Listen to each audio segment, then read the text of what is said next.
Fala Vascaíno, Caveira da Gama na área, chegando nessa sexta-feira santa, sexta-feira da paixão, com mais uma resenha da Movasco TV para você, o Vasco que joga amanhã contra o Bangu, a sua vida no Campeonato Carioca.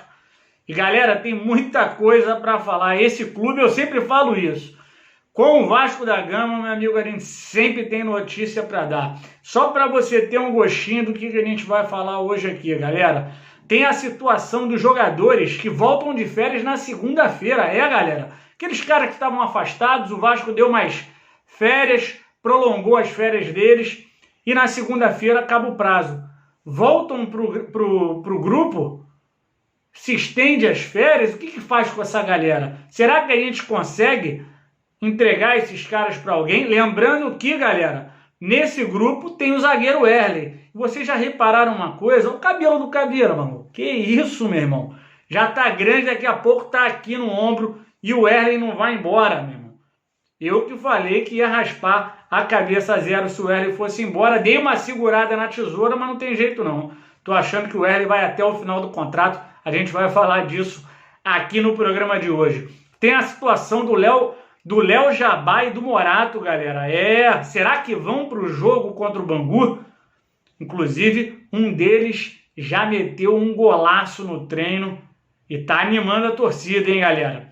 Tem o mercado da bola atualizado e tem até uma petição pública criada por um torcedor vascaíno pedindo que o Vasco fique na Série E. Galera, a galera não engoliu aquela situação toda que aconteceu com o Vasco no final do campeonato, hein? E já não é a primeira vez, 2015 e 2020, e o cara meteu a boca no trombone, meteu uma petição pública e quer fazer a coisa acontecer. A gente traz tudo para você aqui na Movasco TV. Se segura aí que eu já volto em um segundinho, depois da vinheta da Movasco TV.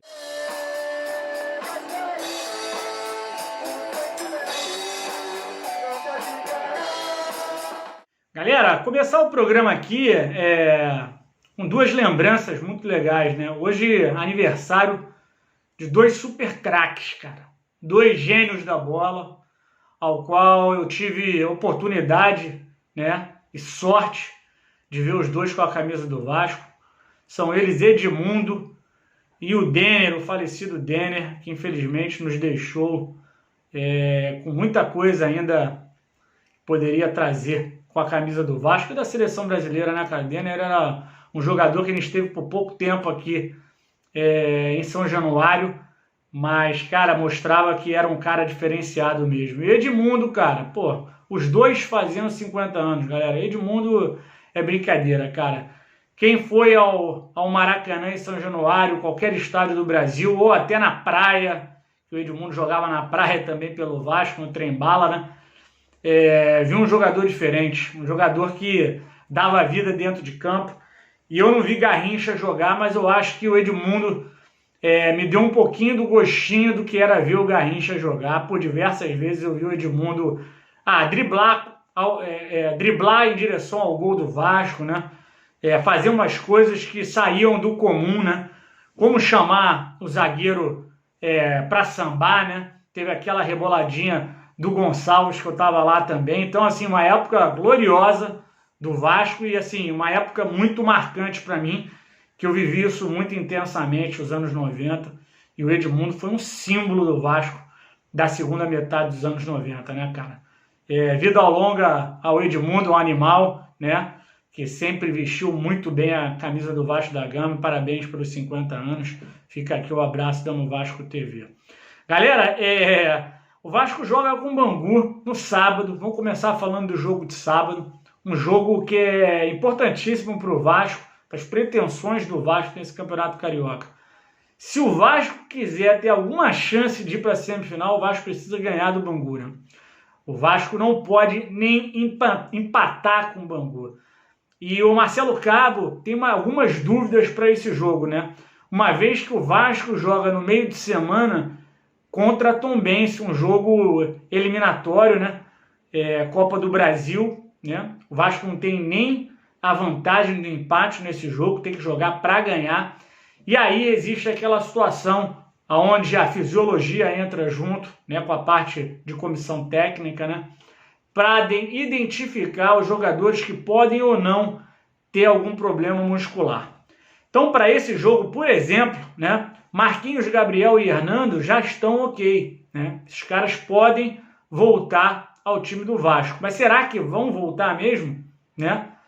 Eu acredito que o Hernando vai para jogo. O Marquinhos e Gabriel eu tenho minhas dúvidas. Por que eu acho que o Hernando vai para jogo?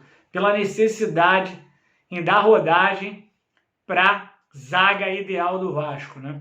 Então, assim, por exemplo, uma outra dúvida é se o Leandro Castan vai para jogo. Como eu acredito que o Leandro Castan e o Hernando serão a zaga titular do Marcelo Cabo, eu acho que esses dois devem ir para o jogo para começar a treinarem e jogarem juntos e ganharem um ritmo de jogo, né? Precisa dessa linha defensiva, jogar 2, 3, 4, 5 jogos juntos para entender como é que funciona, junto com a cabeça de área, e o Vasco começar a melhorar um pouquinho, né? A parte defensiva que está destoando da parte do meio-campo e a parte ofensiva. Engraçado, né? Que é o contrário do que acontecia ano passado. Ano passado ele tinha uma parte defensiva um pouco melhor e não criava situações de gols e tinha muita mais dificuldade de fazer gol. O Vasco melhorou do meio-campo para frente e piorou do meio para trás. O Léo Matos também e o Zeca, todos dois também existe essa dúvida, né? O Léo Matos, que vinha da situação do Covid, entrando aos poucos, né? Já fez 2 jogos de 90 minutos completos, né? Existe a possibilidade do Caio Tenório entrar e o Léo Matos ser poupado para o jogo de quarta-feira. O Zeca a mesma coisa, né? O Zeca, desses novos contratados, foi que fez mais partidas pelo Vasco, né? Mas a informação é de que o Zeca é daqueles fominhas, do jeito que eu gosto. Acho que jogador tem que ser fominha, tem que querer estar em campo toda hora. Porém, se a fisiologia apontar que o Zeca corre algum risco, existe a possibilidade aí do Riquelme entrar na vaga do Zeca, né? Lembrando que o Riquelme é muito novo, nunca fez um jogo de titular pelo Vasco, né? Então seria uma novidade assim, bem ousada do Marcelo Cabo. Por isso eu acredito que o Zeca deve pelo menos ir para o primeiro tempo, né?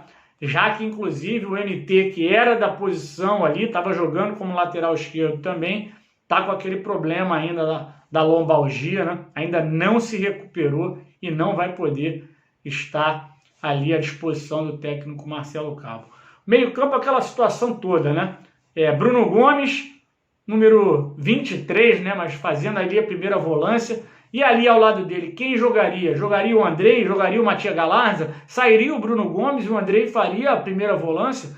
Possibilidades são muitas e a parte física, mais uma vez, vai entrar nessa decisão. O Marquinhos Gabriel tem a oportunidade de voltar, né? E o Marquinhos Gabriel, se o Marquinhos Gabriel voltar, um desses 3 saem, Galarza, Andrei ou Bruno Gomes, para encaixar ali o meio-campo. Existe ainda o Carlinhos, que muito provavelmente deve ser mantido ali fazendo ali uma meia esquerda, né?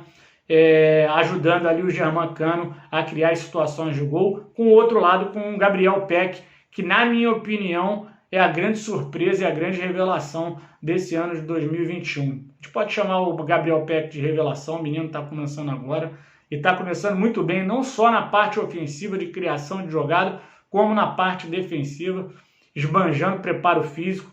E é esse tipo de jogador que o Vasco está precisando, um cara com sangue no olho, muita vontade de mostrar o futebol, né? Diferente de alguns que quando sobem um pouquinho do estilo do cara, né? É um pouquinho mais cadenciado, né? Uns chamam até de marrento, né? Mas eu acho que o Gabriel Peck, cara, tá ali dando o exemplo perfeito para quem quiser subir. E é importante ter um exemplo, que a galera olha pro Peck e fala, pô, o Peck tá no jornal todo dia, meu. Só fala de Peck. Eu quero ser igual o Peck. O que eu preciso fazer? Comer grama igual o Peck tá fazendo. Então isso está sendo super positivo para essa galera que está subindo, ter um sub-20 já indo bem e servindo de exemplo para essa garotada. Galera, já eu volto para falar do mercado da bola. Muita coisa pintando. E olha, mais do que vindo, eu quero falar de quem está saindo. Será que o Wesley vai, galera? Galera, antes de falar do mercado da bola e da petição, cara, essa petição eu quero muito falar dela. O Morato e o Léo Jabá saíram no bid, galera. Graças a Deus saíram no bid, mas eles não vão poder jogar contra o Bangu, porque para jogar o cara tem que sair no bid 48 horas antes do jogo, né? Mas são 48 horas antes de dias úteis. E hoje, sexta-feira, é feriado e os caras não vão poder estar à disposição do Marcelo Cabo, o que é uma pena. Uma vez que o Morato, inclusive, já marcou um golaço no treino, né? Meteu uma encoberta no goleiro. Quer dizer, o Morato já está pronto, galera. É óbvio, a parte física não está 100%, né? Tanto ele quanto o Léo Jabá. O Léo Jabá também participou bem do treino. Porém, essa comissão técnica, essa parte da preparação física está sendo feita de forma diferente, né? Eles fazem o trabalho individual, mas dão minutagem, né? Tempo de campo para os jogadores entrar em forma. Eu acho importante, eu acredito que inclusive que eles estão fazendo dessa forma, pela falta de tempo, galera. Porque essa temporada, ela é toda amassada, né? Uma vez que a gente não teve nem férias, grudou a temporada 2020 com a temporada 2021 e não existe tempo para treinar, para dar tempo de jogo para os caras, entendeu? Então tem que ser aquela coisa que o Marcelo Cabo falou e outros técnicos já falaram. Você troca o pneu do carro com o carro andando. Então é essa a situação. Vamos ver aí se contra a Tombense, pelo menos, o Morato e o Léo Jabá possam estar pelo menos no banco de reserva. Eu acredito que de repente o Léo Jabá não, mas o Morato pode ser uma opção ali para um segundo tempo, se necessário. Galera, mercado da bola. Quero começar falando, galera, desses jogadores que estão afastados, né, de férias, e que o prazo das férias dele vai acabar na segunda-feira. Segunda-feira eles estão retornando a princípio. Quem são eles, né? Vou aqui, ó. Henrique, né? Neto Borges, né? Marco Júnior, Lucas Santos e o Wesley. São 5 jogadores. Você pegar o salário desses 5 aqui, galera, deve girar ali em torno de 750 mil a 900 mil reais. É uma grana forte que está pesando no bolso do Clube de Regatas Vasco da Gama. E galera, a situação é a seguinte, o Henrique está sendo monitorado, saiu informação que o Henrique está sendo monitorado pelo Orlando City, né, o time dos Estados Unidos, e seria uma ótima, tanto para o Vasco, acredito até como para o Henrique também, se essa situação se concretizar, né? O Henrique que fez um bom 2020, um dos melhores dele com a camisa do Vasco, muito bem na parte defensiva, uma coisa que o Henrique não tinha de ponto forte, aprendeu a jogar defensivamente, e são vários os mercados que enxergam a lateral como defensivo, uma peça defensiva. Eles dão mais ênfase à parte defensiva do que à parte ofensiva do lateral. Então o Henrique tem um mercado e, ó, se Deus quiser, eu torço muito para o Henrique. O Henrique vai para o futebol americano, vai ter uma experiência de morar fora, de morar nos Estados Unidos, uma coisa maravilhosa que seria para o Henrique, principalmente para o Vasco. O salário está pesando. Lembrando que o contrato do Henrique vai até o meio do ano. Então ele já pode assinar um pré-contrato. Muito provavelmente o Vasco não vai ganhar nenhum cascalho nessa situação. De repente uma negociação do que deve para o Henrique, né, para liberá-lo antes da hora. Vamos ver como é que essa situação, se isso realmente acontece. Os outros, galera, Marco Júnior, Wesley, Lucas Santos e o Neto Borges, tem nada de novo. Lucas Santos e o Wesley, galera, olha o cabelo. Cara, o cabelo tá crescendo, ó, tá ficando grande e o Wesley não vai embora. Eu vou ter que passar a tesoura mesmo, pagar para alguém fazer isso, porque esse negócio de raspar a cabeça, eu não queria gastar, porque sabendo que o Wesley poderia sair, mas se eu esperar o Wesley sair, meu amigo, o cabelo vai andar aqui, ó, arrastando no chão, porque esse cara tem um salário muito alto, gira ali em torno de 300 mil reais, é difícil alguém querer pagar para o Wesley 300 mil reais. Eu já dei minha opinião, acho que o Wesley tem que voltar para o grupo e treinar, meu amigo. Porque, galera, não é que eu queira o Wesley, mas deixar o cara afastado, recebendo de férias, porra, a gente já teve muitas situações dessa, cara, muitas. Leandrão, lembra daqueles caras? Todos eles foram situações dessas. Na sessão de vindas, galera, ainda aquela situação dos dois jogadores do Grêmio, tanto o Vanderlei quanto o Michel, né? O Vanderlei tem novidade, ele rescindiu o contrato com o Grêmio e está livre para assinar com qualquer clube. Porém, cara, o Vanderlei, para assinar com o Vasco, teria que abrir mão de salário, né, cara? Valor de salário, né? Se ele baixar a expectativa dele, é um cara que já está com uma certa idade, né? De repente, não pinta nenhuma proposta para ele jogar no mesmo nível de salário, ele pode baixar um pouco aí, um pouco não, bastante, né, galera? O salário dele girava aí em torno de 400 mil, o Vasco pensa em gastar em torno de 100, no máximo 150 mil com um goleiro para aguardar as metas do Vasco na Série B. E o Vanderlei teria que baixar em mais da metade do salário dele. Então, assim, abriu-se o caminho para se conversar com o Vanderlei, mas existe essa dificuldade de grana, né? O Michel, a mesma coisa, galera. O Michel vem da contusão, como eu falei ontem, né? Fez uma artroscopia no joelho, né? Ainda não está recuperado e o empresário dele disse que ele está 100% focado na recuperação da questão do joelho dele para depois conversar com alguém. O Grêmio já informou que não pretende contar com o jogador para esse ano, né?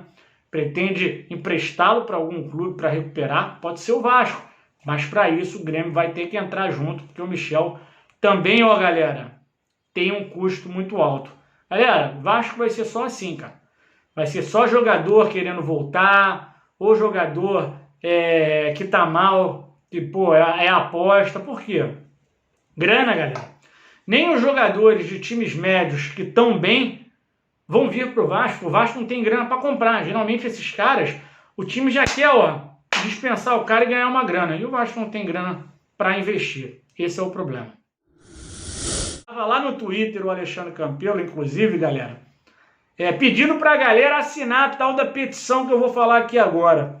Cara, o cara tá denegrindo a petição. É o último cara que tem que pedir para alguém assinar alguma coisa. E o que é essa petição, galera? Essa petição é o seguinte: um torcedor, o nome dele é José Luiz Siqueira, tá?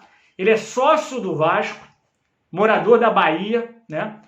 E ele fez o seguinte: ele não aguentou ver o Vasco indo para a segunda divisão com tamanha quantidade de erros de arbitragem no final, principalmente na reta final. E ele está usando essa situação do VAR contra o Internacional para criar essa petição, onde a torcida do Vasco acusa a CBF de manipulação de resultado. Segundo ele, a FIFA, isso pode trazer luz para a FIFA na situação que o VAR está gerando no Campeonato Brasileiro, né? E, segundo ele, a CBF hoje já não é tão forte com a FIFA, uma vez que, inclusive, 2 ex-presidentes da CBF estão banidos do futebol pela FIFA. Ele acredita que a FIFA possa intervir, inclusive pedir a ajuda até do Ministério Público, né, cara? É uma situação muito difícil, né, cara? Complicada de sair alguma coisa, uma vez que se acontece, se eles dão ganho se eles começam a abrir alguma coisa, se dá algum resultado, isso abriria uma jurisprudência, como eles falam, né? Isso abriria uma situação para vários casos. Pouco tempo atrás, São Paulo teve um gol anulado contra o Atlético Mineiro, né? No Mineirão, que também foi escandaloso. Você imagina todo mundo entrando com petição e querendo que o Ministério Público ou que a FIFA, etc, etc. Não que eu acho que esteja errado, mas eu acho muito difícil alguma coisa acontecer, mas vamos lá, vamos assinar e vamos tocar para frente isso daí. Então é isso, galera. Pô, você que chegou até aqui e ainda não deu like, pô, deixa o like aí para ajudar a Movasco TV. A Movasco tá sempre com 3 edições de resenhas. De manhã eu venho, meio do dia o Felipe com aquela live maneira que você pode interagir com ele. E à noite o Felipe volta com aquele expresso para você que chega cansado em casa, pô, quer investir um tempo com a família, não tem tempo para ficar procurando notícia. O expresso é rápido, 5 minutos. Todas as notícias do dia do nosso clube para você de forma compacta, beleza, galera? Ó, vou deixar meus saudações vascaínas para você. Amanhã tem Vasco e Bangu. Ó, eu acredito que o Vasco ainda pode se classificar nesse Campeonato Carioca. Saudações vascaínas, forte abraço.